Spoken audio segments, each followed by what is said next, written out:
dengan sarana syair ini Allah Subhanahu wa taala akan mengabulkan doa-doanya dan memenuhi hajatnya.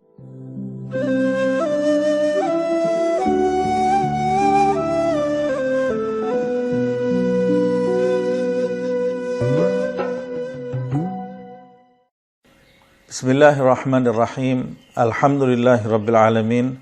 Allahumma salli wa sallim ala sayyidina Muhammad wa ala ali sayyidina Muhammad. Kita semua mengenal Al-Imam Abdullah ibn Alawi Al-Haddad rahimahullah, seseorang wali kekasih Allah Subhanahu wa taala yang memiliki kedudukan tinggi di sisi Allah Subhanahu wa taala. Seperti kebanyakan para aulia Allah Subhanahu wa taala, para kekasih Allah Subhanahu wa taala, mereka seringkali mengungkapkan rasa rindunya, kemudian sebagian yang lain mengungkapkan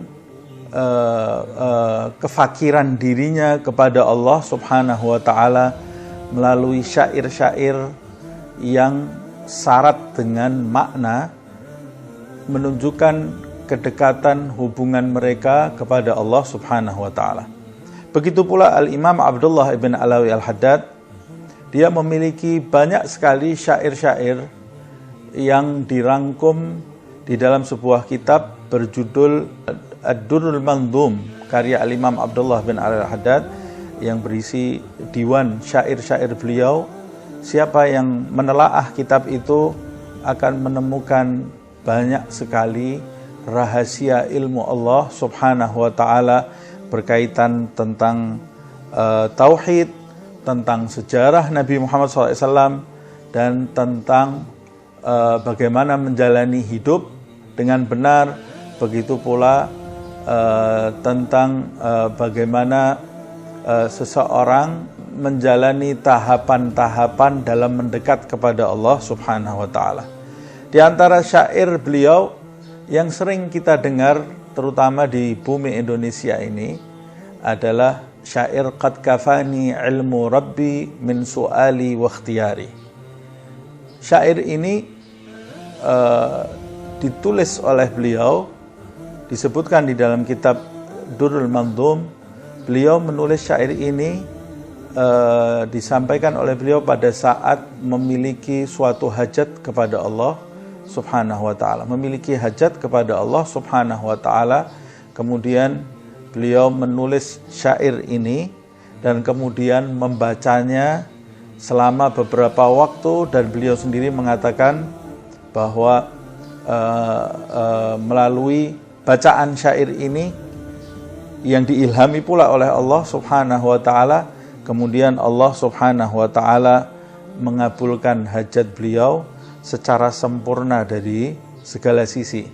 Dan kemudian syair ini banyak dibacakan di hadapan para ulama dan disampaikan oleh para ulama. Mereka semua menyatakan siapa yang memiliki hajat hendaklah dia membaca syair qad kafani ini, kemudian memohon kepada Allah Subhanahu wa taala menyampaikan hajatnya, maka Allah Subhanahu wa taala akan mengabulkan hajatnya. Tentu saja siapa yang membacanya harus dengan hati yang penuh dengan keyakinan dan prasangka baik kepada Allah Subhanahu wa taala. Apakah jika kita tidak membaca syair ini hajat kita tidak dikabulkan oleh Allah? Pastilah dikabulkan oleh Allah Subhanahu wa taala. Allah yang mengabulkan doa setiap hambanya, ud'uni astajib lakum. Tapi Allah Subhanahu wa taala juga menginginkan kita bersungguh-sungguh dalam meminta kepada Allah Subhanahu wa taala. Jika ada orang yang menunjukkan kepada kita sarana agar doa kita dikabulkan oleh Allah, diijabahi oleh Allah Subhanahu wa taala, kemudian kita menjalankan nasihat tadi, maka itu termasuk bagian dari kesungguhan meminta kepada Allah Subhanahu wa taala, dan itu bisa menjadi sarana tercepatnya dikabulkan doa kita dan menjadi sarana pahala yang besar bagi kita di sisi Allah Subhanahu wa taala, karena kita bersungguh-sungguh dalam meminta lebih-lebih lagi kita meminta melalui doa-doa yang dibaca oleh Nabi Muhammad SAW, oleh para sahabatnya, oleh ahlul bait Nabi Muhammad SAW, atau doa yang biasa dibaca oleh para ulama, para wali Allah Subhanahu wa ta'ala. Doa-doa mereka itu doa-doa yang dikenal di langit, doa-doa yang dikenal oleh penduduk langit, sehingga melalui doa-doa mereka kita bisa mencapai kedudukan di sisi Allah Subhanahu wa ta'ala, dan hajat kita bisa dikabulkan oleh Allah Subhanahu wa ta'ala. Termasuk qad kafani ilmu rabbi. Beberapa ulama mengatakan keutamaan syair qad kafani ilmu rabbi ini, diantaranya pernah disampaikan di dalam riwayat, ada seseorang datang kepada Al-Imam Abdullah ibn Alawi Al-Haddad, kemudian dia terlintas di dalam hatinya agar beliau Al-Imam Abdullah bin Alawi Al-Haddad memberikan wasiat kepadanya sebuah doa yang doa itu berguna bagi dirinya untuk dibaca pada saat dalam keadaan darurat atau terdesak suatu masalah. Lalu beliau Al-Imam Abdullah bin Alawi Al-Haddad memberikan kepada orang tersebut syair qad kafani ilmu rabbi min su'ali wa ikhtiyari, dan syair itu menjadi pegangan dirinya. Begitu pula di dalam sebuah riwayat juga disebutkan qasidah Al-Imam Abdullah bin Alawi Al-Haddad ini pernah dibacakan di hadapan Asy-Syaikh Al-Fadhil Abdurrahman ibn Abil Qasim Al-Khilli sahibul Hudaidah. Dibacakan syair beliau ini di hadapan Al-Fadhil Abdurrahman ini, merupakan orang yang punya kedudukan tinggi pula di sisi Allah Subhanahu wa ta'ala. Ketika dibacakan syair ini dan beliau dengarkan dengan seksama, kemudian setelah tuntas dibacakan, beliau mengatakan, sesungguhnya Sayyid Abdullah ibn Alawi Al-Haddad yang menggubah syair ini adalah sahibul waqt. Sahibul waqt yaitu beliau itu adalah pemimpin para wali di zamannya, pemimpinnya para kekasih Allah Subhanahu wa ta'ala di masanya. Ketika ditanya, mengapa kau bisa mengatakan hal yang demikian? Kata beliau, dari syair yang dibacakan di hadapanku ini menunjukkan kedudukan beliau yang tinggi di sisi Allah Subhanahu wa ta'ala, dan menunjukkan beliau adalah pemimpin para wali di masa ini. Begitu yang disampaikan di dalam riwayat. Begitu juga Al-Allamah Al-Habib Hamid ibn Umar ibn Al-Hamid, dia mengatakan, barang siapa yang memiliki hajat dan ini mujarrab, kata dia, telah dicoba, beliau sendiri telah mencobanya. Siapa yang memiliki hajat atau terdesak suatu masalah, hendaklah dia bangun di malam hari sebelum terbit waktu fajar, lebih bagus lagi pada waktu akhir sepertiga malam, lalu berwudu dengan sempurna, lalu melakukan sholat 2 rakaat, dan kemudian setelah melakukan sholat 2 rakaat membaca syair Al-Imam Abdullah bin Alawi Al-Haddad, qad kafani ilmu rabbi min su'ali wa ikhtiyari, dari awal sampai akhir. Kemudian pada bait hajatan fin nafsi ya rab faqdiha ya khaira qadi, berhenti lalu menyebutkan hajatnya kepada Allah Subhanahu wa ta'ala. Hajatan fin nafsi ya rab faqdiha ya khaira qadi, berhenti sejenak, kemudian dia menyebutkan hajatnya kepada Allah Subhanahu wa ta'ala, baru melanjutkan syair ini.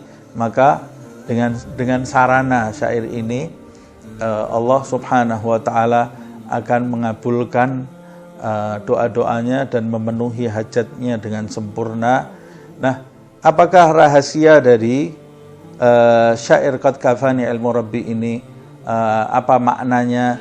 Harusnya mereka yang ingin membacanya, mereka juga mengetahui maknanya, supaya mereka bisa membacanya dengan sungguh-sungguh, dengan meresapi maknanya, dan mudah bagi mereka pada saat membacanya menghadirkan hati mereka yang menjadi sarana tercepatnya, terkabulnya semua hajat yang mereka inginkan.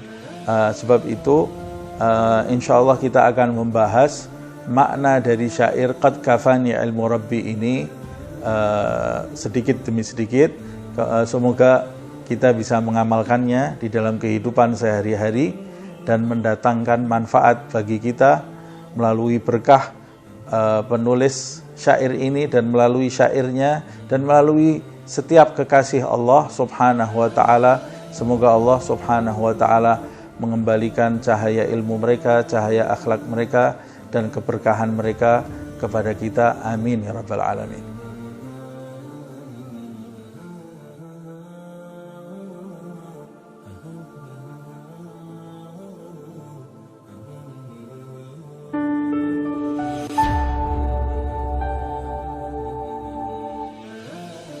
Maka doa dan permohonanku hanya sebagai saksi di hadapan Allah atas kefakiranku kepadanya.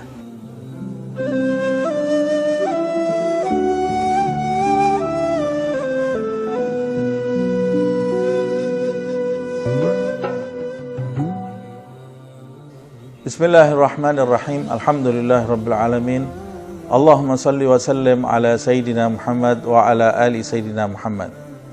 Al-Imam Abdullah bin Alawi Al-Haddad menyebutkan di dalam syair Qad kafani ilmu Rabbi min su'ali wa ikhtiyari. Dimulai dengan bait Qad kafani ilmu Rabbi min su'ali wa ikhtiyari. Qad kafani yaitu artinya telah mencukupi diriku ilmu Rabbi, pengetahuan Tuhanku, min su'ali wa ikhtiyari, daripada permintaan dan usahaku. Yakni beliau Al-Imam Abdullah bin Alawi Al-Haddad mencapai ketawakalan di sisi Allah Subhanahu wa taala, menyandarkan hidupnya 100% kepada Allah Subhanahu wa taala, tidak bersandar kepada ikhtiarnya dan tidak pula bersandar kepada doa yang dia ucapkan. Dia mengatakan, aku hidup di dunia ini harus berikhtiar karena diperintah oleh Allah Subhanahu wa taala. Dan aku hidup di dunia ini diperintahkan pula oleh Allah Subhanahu wa taala untuk berdoa. Allah memerintahkan kita untuk berdoa dan meminta kepada Allah Subhanahu wa taala. Siapa yang tidak mau berdoa kepada Allah, maka ada kesombongan di dalam dirinya. Itu sebabnya di dalam sebuah riwayat, siapa yang tidak mau berdoa setelah sholat, kata Rasulullah, maka dia telah bermusuhan dengan Allah Subhanahu wa ta'ala. Minimal paling tidak kita setiap selesai salam, setelah sholat fardu, jangan langsung berdiri berdoa meminta kepada Allah Subhanahu wa ta'ala. Siapa yang setelah sholat langsung bangkit meninggalkan sholatnya, di dalam dirinya ada benih-benih kesombongan. Kata Nabi, dia bermusuhan dengan Allah Subhanahu wa ta'ala. Nah, lalu beliau Al-Imam Abdullah bin Al-Haddad menjelaskan berapa banyak sebagian manusia berikhtiar berdoa kepada Allah Subhanahu wa ta'ala, tapi dia tidak bersandar kepada Allah, dia bersandar kepada ikhtiar dan doa yang dia ucapkan. Ini adalah sesuatu yang salah. Sebab ikhtiar dan doa kita ini sebenarnya tidak ada bobotnya sama sekali di hadapan Allah Subhanahu wa ta'ala, karena Allah Subhanahu wa ta'ala yang memutuskan sesuatu untuk memberi atau tidak memberi, mengizinkan atau tidak mengizinkan, menurunkan atau menahan. Itu adalah menaikkan atau menurunkan. Itu adalah mutlak kehendak Allah Subhanahu wa ta'ala yang tidak bisa dipengaruhi dengan apapun. Jadi siapa yang bersandar kepada ikhtiarnya, maka dia telah memiliki keyakinan yang salah. Siapa yang bersandar kepada doa-doanya, dia juga telah memiliki keyakinan yang salah. Tapi kita diperintahkan berikhtiar dan berdoa, kemudian berprasangka baik, Allah akan mengabulkan ikhtiar dan doa kita. Allah akan mengabulkan ikhtiar dan doa kita.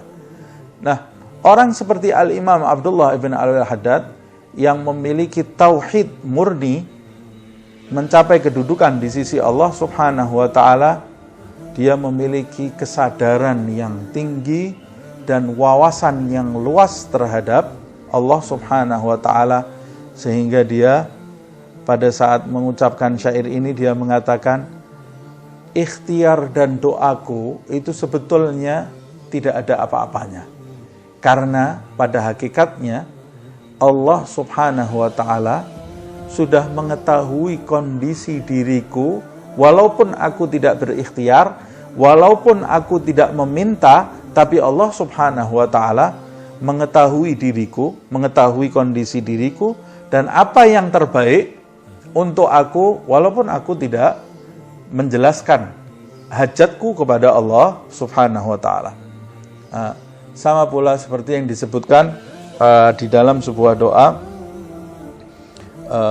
ya muyassir kulli asir, wa jabir kulli kasir, wa ya sahib kulli farid, wa ya mughni kulli faqir, wa ya muqawwi kulli dha'if, wa ya ma'mana kulli makhif, yassir alaina kulli asir, fataysirul asir alayka yasir.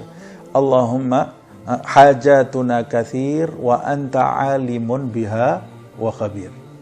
Wahai Allah, hajatku ini banyak, wa anta alimun biha wa khabir, dan engkau adalah zat yang maha mengetahui tentang hajatku.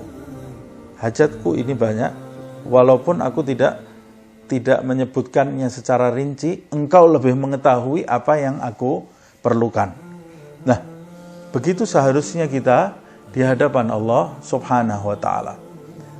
Saya teringat dengan kisah Nabi Ibrahim alaihissalam, seperti yang disebutkan di dalam riwayat, ketika beliau Nabi Ibrahim dilempar oleh Raja Namrud, ketika beliau mau dilempar menuju ke api, Nabi Ibrahim alaihissalam disebutkan di dalam riwayat, ketika dia di udara mau jatuh ke api yang dibuat oleh Raja Namrud, datang malaikat Jibril. Malaikat Jibril datang, kemudian berkata kepada Ibrahim, atahtaju ilayya ya Ibrahim, apakah engkau memerlukan pertolonganku wahai Ibrahim? Kata Ibrahim, amma minka la, amma minallah fabala. Kalau dari engkau wahai Jibril, aku tak memerlukan pertolonganmu. Nabi Ibrahim ini bapak tauhid. Jibril itu sama, Jibril adalah makhluk. Kata Nabi Ibrahim, jika darimu wahai Jibril, aku tak memerlukan pertolongan. Amma minallah fabala. Sedangkan pertolongan dari Allah, maka itu yang aku perlukan. Jadi datangnya Jibril yang memiliki keinginan menolong Ibrahim, buat Ibrahim itu adalah ujian dari Allah subhanahu wa ta'ala. Kata Ibrahim, kalau dari engkau wahai Jibril, aku tidak perlu. Amma minallah fabala. Sedangkan dari Allah subhanahu wa ta'ala, aku memerlukannya. Kemudian Jibril berkata lagi kepada Ibrahim, idzan utlub minallah. Kalau begitu, mintalah kepada Allah subhanahu wa ta'ala agar Allah menyelamatkan dirimu dari kejahatan Namrud. Kata Ibrahim, ilmuhu bihali kafani an su'ali. Mirip dengan qasidah Al-Imam Abdullah bin Al-Haddad ini ya. Ilmuhu bihali kafani an su'ali. Ilmu Allah subhanahu wa ta'ala terhadap kondisiku mencukupi segala permintaanku. Aku pasrah kepada Allah subhanahu wa ta'ala. Allah lebih mengetahui apa yang aku perlukan. Maka pada saat itu ujian berikutnya untuk Nabi Ibrahim, api yang dinyalakan oleh Allah itu tidak dipadamkan oleh Allah, dibiarkan terus menyala, tapi Allah merubah sifat-sifat api tadi. Seperti yang disebutkan di dalam ayat suci Al-Quran, ya naru kuni bardan wa salaman ala Ibrahim. Hai api, kuni bardan, jadilah engkau dingin, wa salaman, dingin yang menyelamatkan, ala Ibrahim, khusus untuk Ibrahim. Kata para ulama, andai kata ada dua orang yang dilempar bersama Ibrahim, yang satu akan terbakar, Ibrahim tidak akan terbakar, sebab api itu hanya dikhususkan dingin untuk Nabi Ibrahim, dan masuklah Ibrahim ke api itu, tapi dalam kondisi tidak ada satu helai rambutnya pun yang terbakar, bahkan dia merasakan sejuk di dalam api atas ketawakalannya kepada Allah Subhanahu wa taala. Lalu kalau semuanya sudah diketahui oleh Allah Subhanahu wa taala, untuk apa kita diperintahkan berdoa? Untuk apa kita diperintahkan oleh Allah bersungguh-sungguh? Al-Imam Abdullah bin Al-Haddad menyebutkan, fadu'ai wabtihali syahidun li biftiqari. Maka doa dan permohonanku hanya sebagai saksi di hadapan Allah atas kefakiranku kepadanya. Jadi kita diperintahkan berdoa kepada Allah bukan karena doa kita kemudian Allah mengabulkan.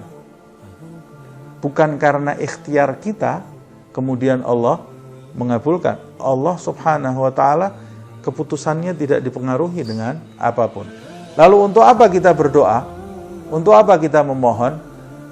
Fadu'ai wabtihali syahidun li biftiqari, agar kita faham, kita tahu bahwa diri kita ini lemah, hina, miskin, fakir, dan tidak memiliki apa-apa, dan kita hidupnya akan selalu tergantung kepada Allah Subhanahu wa ta'ala, agar kita tidak bersandar kepada kepandaian kita, tidak bersandar kepada kekayaan kita, tidak bersandar kepada pangkat kita, tidak bersandar kepada kekuatan kita, karena pada hakikatnya itu semua pemberian dari Allah Subhanahu wa ta'ala, dan mungkin dicabut sewaktu-waktu oleh Allah Subhanahu wa ta'ala. Jadi aku dan Anda berdoa, saya dan Anda berdoa hanya untuk memperjelas kefakiran saya dan Anda di hadapan Allah Subhanahu wa ta'ala, dan Allah Subhanahu wa ta'ala berjanji akan mengabulkan setiap doa hambanya.